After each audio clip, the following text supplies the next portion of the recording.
we are back with our Facebook Live at the Federation for American Immigration Reform. I am Dan Stein, president, once again with R.J. Hauman. You've heard from us back before, all the way a couple months ago. Today, critical day. Tomorrow the House may be voting on these two bills. Used to be 4, remember the Queen of the Hill? Not happening. We want to know what you think, so send me your comments and messages and we can address those as we discuss not only what's going on the Hill, but the breaking news associated with what Donald Trump is planning to do about the media frenzy and firestorm associated with short-term detention of minors who have been separated from the people who brought them in, who may or may not actually be their parents. It could be smugglers, could be traffickers, we don't know. But as we speak, Donald Trump is thinking about issuing some kind of executive order, which will be very interesting because there is a court decree that prohibits the administration from holding children, minors, for any period of time beyond like 72 hours. They have to find a place through HHS to effectively get them with legal guardianship. So it'll be interesting to see what he does. But meantime, FAIR has taken a position against the so-called compromise blackmail bill. This is one that was put together at the point of a gun because of the discharge petition. That's now gone away. Ryan tomorrow is bringing up a bill. And let me just say at the preface of this whole thing, I think it's very important to understand this. Donald Trump was elected on an immigration platform that he, from right across the country, repeated over and over again, very explicit campaign commitments to the American people to do a whole lot of really important things: border security, interior enforcement, fix chain migration, document security, fix our immigration court system, make sure things are going fast, speed up asylum. Donald Trump has met his part of the bargain.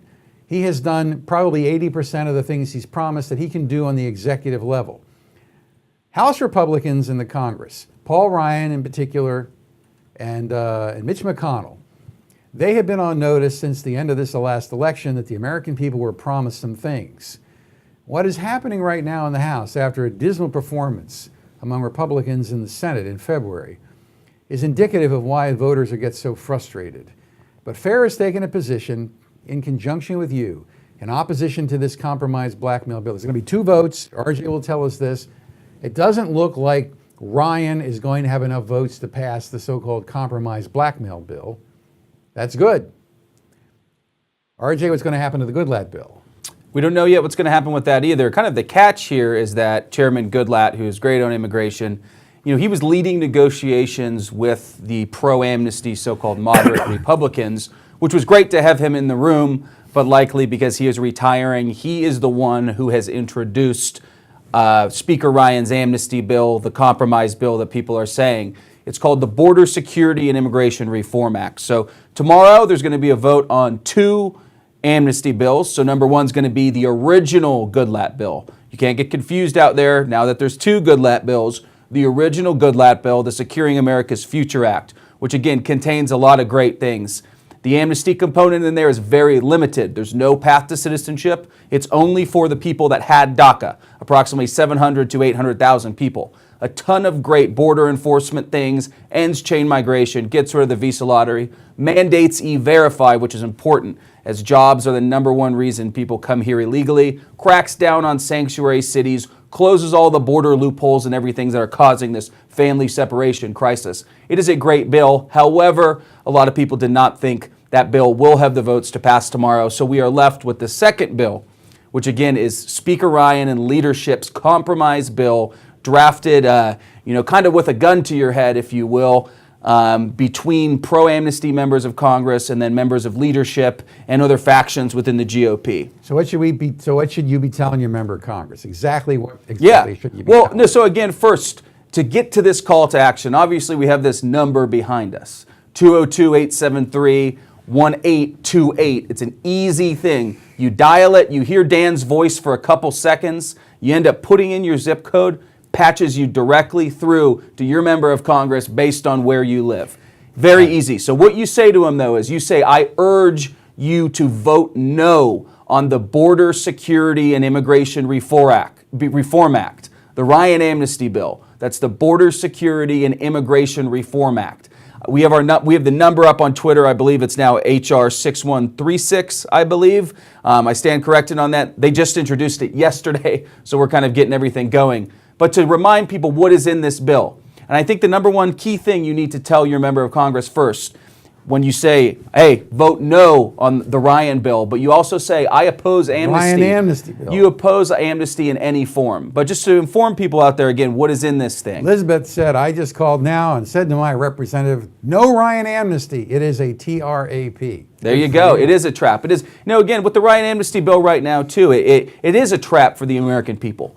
It doesn't put any enforcement things in place first, so we're not in this situation down the line. What it does, the amnesty in the Ryan bill is for 1.8 million people. That is well beyond the population that ever received DACA under President Obama. 700 to 800,000 was good enough for President Obama. Why is 1.8 million good enough for President Trump? Why do the American people have to accept a big amnesty just to get things that they've been promised? Hesburgh Commission, 1979. Jordan Commission, 1995. 9/11 Commission, 2004-5. Over and over again, these commissions have said we need these proposals passed. A number of them are in the Goodlatte bill. E-Verify, eliminate chain migration. Why do they insist on jamming an amnesty in exchange for this and then watering it down in the meantime? Right, again, you have a lot of interests that people in both parties are beholden to, that thrive off of cheap labor and need these amnesties. And again, the amnesty component seems to always be what Republicans rely on to get Democrats to the table. Yet Democrats have even said that the amnesty is not enough. So why even bring that to the table? Why not focus on the reforms that President Trump ran on and that you, the American people, want? Again, border security, interior enforcement, E-Verify, and then making some fundamental changes to our legal immigration system. The Ryan bill falls short. But also within the Ryan bill and the Goodlatte bill, but in the Ryan bill in particular, there is language that would prevent what's happening on the border.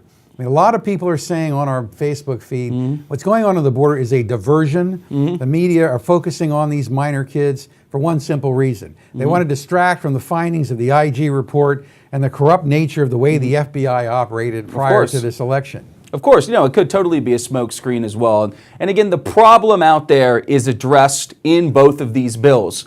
Overrides the Flores settlement, as you mentioned, tightens our asylum standards. What a lot of Democrats want, if you look at the Feinstein bill in the Senate, for example. Feinstein, the author of the anti-trafficking law that helped get us in this mess in 2008? Her bill, which she is saying is a solution to separating families, would prevent any federal law enforcement official, that could even be somebody in the FBI, not just Border Patrol, from arresting anyone with a child within 100 yards of the border. Now remember, about 2/3 of the American people live within 100 yards of the border. And it's not only just a border, it's a port of entry. Do you know what is a port of entry? An international airport. So if you have a child and you're here legally anywhere in the country, you'd be exempt from getting arrested. That would entice anybody to come here. Trump will never sign But that. of course, but I'm just saying that, that is where the people are coming from. Trump should just send them back and say, look, you went through a safe country, Mexico, safe.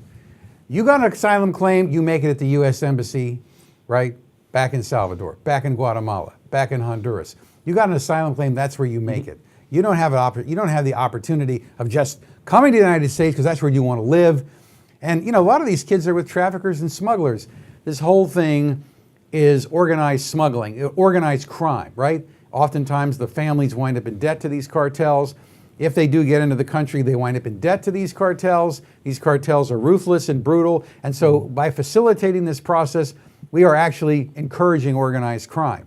So, way to handle this, not let them stay, take them back to the home country where we have full diplomatic relations, make them make their refugee claim back in the home country. That's an easy solution. Second, you have the detention space, you deploy the immigration judges, and you have all the hearings and removal proceeding reviews within 72 hours and then send them right back home. And this flow will stop in no time at all. There are solutions. How do we get around Democrats who don't seem to want anything but just letting them run into the country? And now you have Republicans who are somehow unwilling to stand up against this obvious media pressure to do what the American people elected Donald Trump to do. What Jeff Sessions is doing is simply saying, I'm going to enforce the law. I'm prosecuting you if you enter without inspection. If you come in through the port of entry and make your asylum claim, you can do that and you won't be prosecuted, right? However, if you make your asylum claim at a port of entry, in all likelihood, you're probably not a political refugee anyway.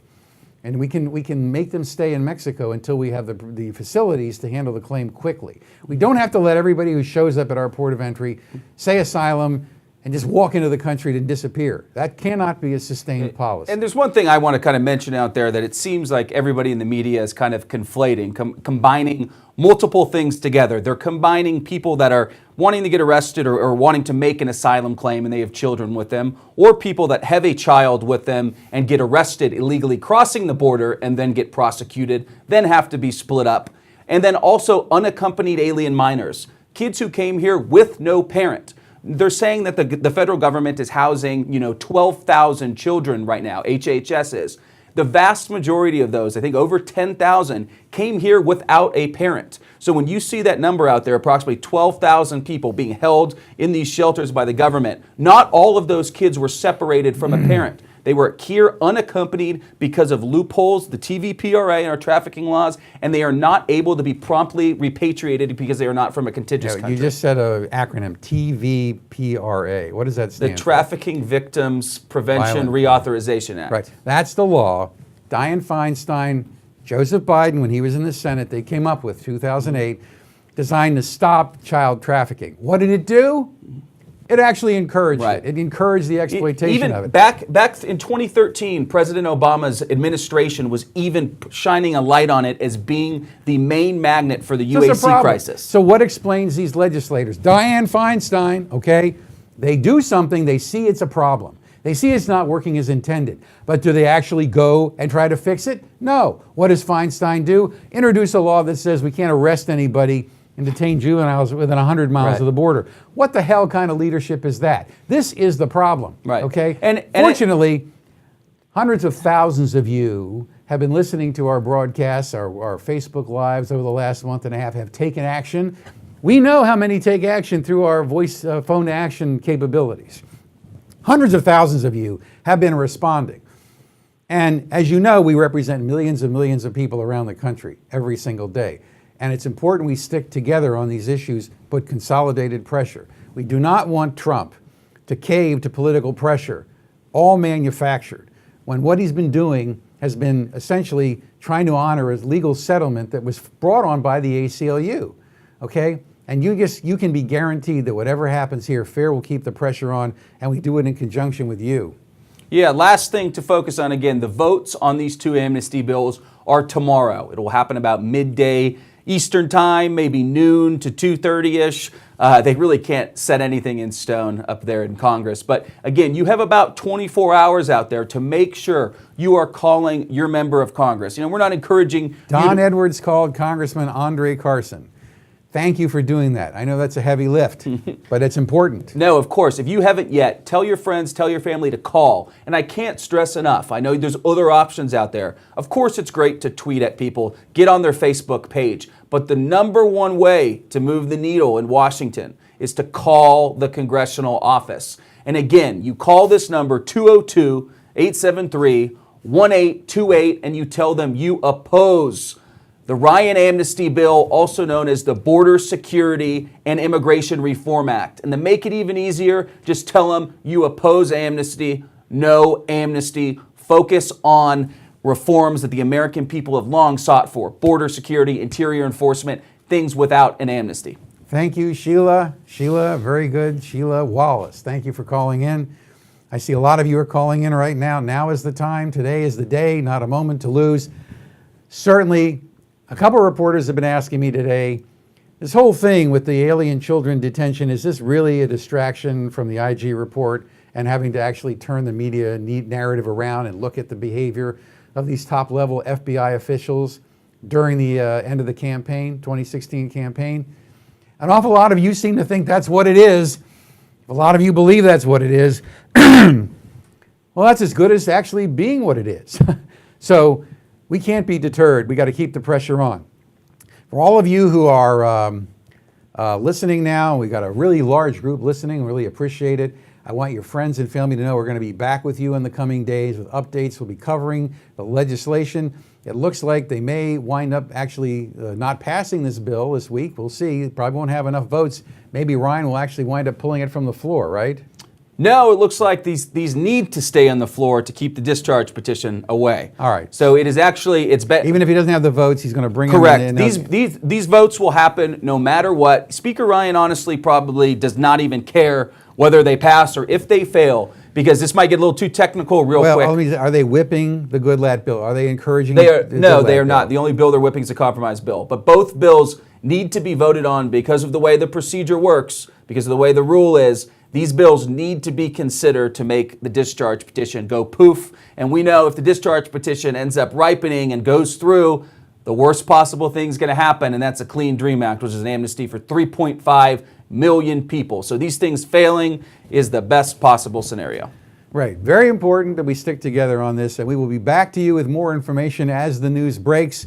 And we may also have some commentary on whatever executive order regarding detention of minors down on the border he comes out with today. So stay tuned, and thanks for joining us. Thanks, RJ. Yeah, thanks, Dan.